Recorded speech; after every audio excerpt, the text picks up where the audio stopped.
Министре, што ќе биде со финансирањето на фондовите доколку не се изгласа ребалансот? Има ли опасности за пензиите и за здравственото осигурување? Апсолутно нема. Јас јасно кажав во пресод дека дополнителните средства што ги даваме во здравството се со цел да се намалат обврските на јавниот здравствен сектор, доколку не дојде до, односно доколку не биде усвоен ребалансот, нема да има намалување на овие обврски. Исто така, во однос на пензиите, тие ќе бидат во секоја варијанта целосно и навремено исплаќани. Тие, значи, нема никаква дилема дека ние стоиме за тоа дека пензиите се приоритет и тие мора да бидат исплатени. А нашата главна цел во овој ребаланс е практично да се помогне. Гледате, најголема алокација има за општините, е да најдеме, односно обезбедивме начин да им помогнеме на општините. Горан Теменугов, Алсат. Две прашања. Се кратат капиталните инвестиции за 92 милиона грубо пресметано. Кои проекти отпаднаа со ова и зошто не се реализирани? Дали ќе успеете да се приближите до 80% и со вака ревидирани капитални инвестиции до 80% реализација на капиталните инвестиции до крајот на годината? Во моментов се 23, со овоа темпо и со намалувањето се околу 30% ќе испадне со ребалансот ако помине, но дали ќе успеете до 80 или која е вашата предпоставка за тоа? Тоа е првото прашање околу капиталните инвестиции. И рековте за општините ќе одвоите некаде околу 50 на милиона евра, колку што можев да пресметам ако точна бројката која запамтив. Тоа ќе ги префрлите парите на општините за да ги сервисираат своите стари долгови, односно своите долгови, за да може да ги блокираат сметките и да профункционираат генерално, но дали има механизам на контрола да не се повторат задолжувањата, бидејќи имаат страшни проблеми со наплата на своите даноци, страшни проблеми со контролата на задолжувањата, едноставно дали ова ќе биде фрлени пари во бунар? Да, благодарам за двете прашања. Биде од буџетот средства или и дополнителен кредит, на што се спомнуваше кредит за општините од околу 100-120 милиони? Од буџетот. Гледате дека ние планираме средства во буџетот. Ајде да одиме прашање по прашање.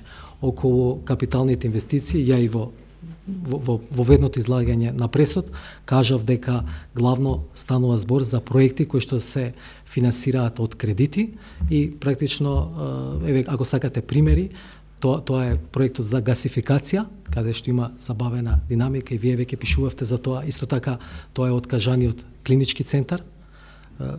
Тоа се практично најголемите. Ако гледате по буџетски корисници, тоа се буџетските корисници каде што имаше највисоко ниво на капитални инвестиции. Во однос на вашето подпрашање, јас би сакал тука да потенцирам дека одлично е што во изминатава година се виде дека за прв пат приватниот сектор повлече во Македонија. Тоа е после многу години каде што носител на растот беа само на државна интервенција пред се во нешто што не и требаше на економијата, главно проектот Скопје 2014. Сега ако ги гледаме макроекономските индикатори, растот на индустријското производство, извозот кој што имаше двоцифрена стапка на раст, индустријското производство кое што има повисоко од 5% раст и други показатели, јасно е дека приватниот сектор започна да се движи во економијата. И нашето, па дури и со овој ребаланс, нашето настојување како да тамо да вбризгаме ликвидност која што ќе овозможи да одиме понатаму. Сега така доаѓаме до второто прашање околу општините. Практично вие тоа што го прашувате и ние го размислувавме и ја веќе го навестив, еве сега малце подлабоко. Значи како ќе оди реализацијата, значи на исплатата на тие средства према општините, ќе биде предложен закон кој што треба да биде усвоен од страна на собранието. Ние значи нашата интенција е да почекаме во наредната недела да видиме дали ќе бидат усвоени предложените практично почетокот на уставните промени, и ако не дојде до избори, ние многу транспарентно, веројатно и на ваква пресконференција, прво ќе излеземе со законот и во детали, ќе соопштиме и како што и вие прашувате, и ние размислуваме паралелно, доколку дојдеме да им помогнеме на општините со 3 милиарди денари, да поставиме и механизам во кои што ќе ги спречиме во иднина да таложат вакви обврски. Рековте дека со ребалансот на буџетот се обезбедуваат пари за политичките партии и истражувачките центри. За колку точно пари станува збор? Тоа е првото прашање. И второто прашање, кој што малку излегува од овој дискурс, меѓутоа сепак е важно. Во вторник на аукција на државни хартии од вредности една 30 годишна обврзница ми се чини треба да се задолжиме за 53 или 54 милиони евра од домашните кредитори, а треба да вратиме 38 милиони евра за стари долгови. Зашто ќе се троши разликата? Значи, околу финансирањето на политичките партии, собранието усвои закон во кој што ние требавме да предвидеме дополнителни средства. Јас ги кажав и во пресот, дополнителните се 198 милиони денари.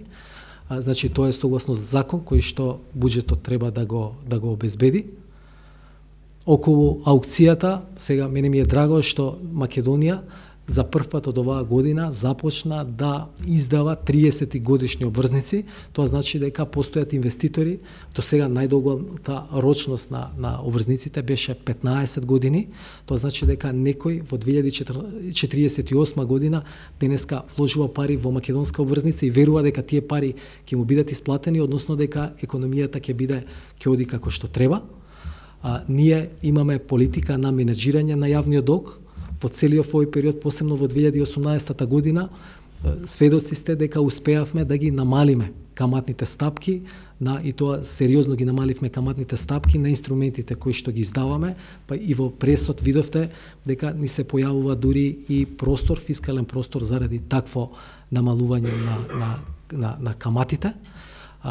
Но сега и друга работа што јавноста мора да ја знае. Јас можеби скоро во сите мои излагања ја кажувам, огромен дел од овие обврски што доспеваат не се направени од оваа влада, туку се наталожени од претходната влада во периодот 2008-2016. И ние секојдневно Министерството за финансии работи на како успешно да менеджира со долгот, бидејќи во иднина од претходната влада имаме можеби уште поголеми обврски кои што треба да ги враќаме. Тоа се во 2020 година. Прво доаѓаат од големи обврски, големи главници 155 милиони евра, тоа е од еден PBG кредит, потоа доаѓа обврзница која беше 270 милиони евра, па ние намаливме на една третина, откупивме од неа, потоа 2021 година доаѓа 500 милиони евра обврзница. Значи тоа се обврски кои што ние ќе мора да ги враќаме. Ве прашав за капиталните инвестиции, беа две прашања, но не ми одговоривте. Ќе треба да се потрошат до крајот на годината 300 милиони, до сега се реализирани 90 милиони евра, значи остануваат уште 210 милиона, 200 милиона. Дали е преоптимистичка оваа сума повторно? Значи за реализација, бидејќи за 4 месеци по 50 милиона да се троши, или до 80%, дали ќе стигнеме или реално колку може да очекуваме? Бидејќи е некако повторно поставена сумата за капитални инвестиции премногу оптимистичка. И исто така за јавниот долг да се надоврзам, така фити предупреди дека е во сериозна состојба јавниот долг и дека не сме веќе никако да се дозволи да се зголемува, бидејќи е неодржлив. Изјава беше тоа, мислам, пред 3 дена. Вие сте сведоци дека секоја година капиталните инвестиции, најголем, практично највисока реализација, имаат во последниот квартал на годината. Ние можеме тоа да го очекуваме и оваа година, така беше и лани, но и во сите претходни години. Ние, за да дојдеме до овој ребаланс, направивме состаноци со сите линиски министерства и сите буџетски корисници кои што имаат посериозни капитални инвестиции. Од нив добивме уверување дека реализацијата ќе биде како што треба. Јас верувам дека во голема мера ќе биде остварена. Но јас повторно сакам да ја вратам дека мислам тоа е клучно.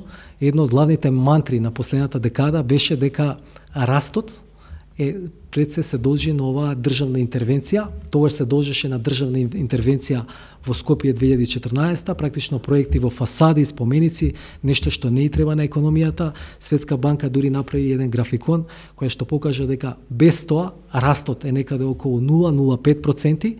Ако се случаат тие проекти, сега е одлично што за прв пат после многу години македонската економија остварува раст, пред се заради приватниот сектор, заради придвижувањата во индустријата, заради заради извозот, па потоа можеме да гледаме дека исто така и платите растат, значи тоа е добро и јас како економист пред се мислам дека ако успееме да го фатиме чекорот и да влеземе во НАТО и да ги фатиме овие евроатлантски интеграции, македонската економија ќе успее да обезбедува раст како што сакаме, бидејќи пред се главниот мотор на растот ќе биде приватниот сектор, а ние потоа како држава со вложување во тоа што треба, значи продуктивни инвестиции, пред се во патишта и во инфраструктура ќе го достимулираме тој раст. Следно прашање на Скателна телевизија. Значи, во овој ребаланс ваков каков што е, нема ставка за избори предвидено, сакам да прецизираме.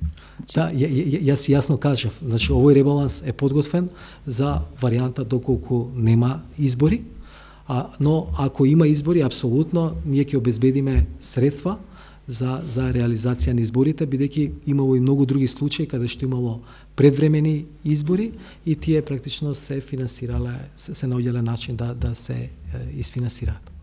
Колеги, ви благодарам на сите. Фала на сите и што дојдовте во недела.